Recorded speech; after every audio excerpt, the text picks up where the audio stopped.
রাগের মাথায় কেউ সন্তানকে বদদোয়া দিবেন না।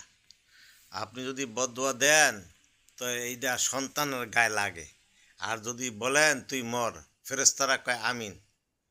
আর বলেন যদি তুই এই ঘর থেকে বাইরে যা, আমার বাদ তোর কপালে নাই, ফেরেশতারা বলে আমিন।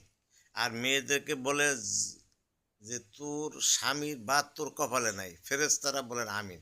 তো এগুলো তো আপনি আগে নির্ধারিত করতেছেন, তো মেয়ের দোষ কি? এই জন্য সবসময় লক্ষ্য রাখবেন, মেয়েদেরকে বদদোয়া করতে নেই।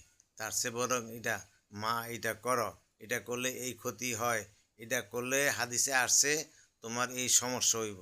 তুমি এইভাবে যদি আপনারা যদি ছেলে মেয়েদেরকে বুঝাতে থাকেন, ছেলে মেয়েরা তো বুঝবে। ওরা ইয়াং জেনারেশন, ওরা বয়সের তাড়নায় একটু কিছু করতে চায়, করুক। আমরা তো ছোটোবেলায় এরকম বোধ করছি না, তাই বলে তাদেরকে কোনো সময় বদদোয়া দিবেন না। আর বদদোয়া সাথে সাথে লাগে, এই জন্য লাগে যে বাপ মা ছেলে মেয়ের জন্য কল্যাণকর। আর সেখানে বাপ মা যদি বদদোয়া করে, ওই বদদোয়াটা ছেলে মেয়ের গায়ে লাগাটা স্বাভাবিক। আল্লাহ পাক আমাদের কথার অনেক মূল্য দেয়।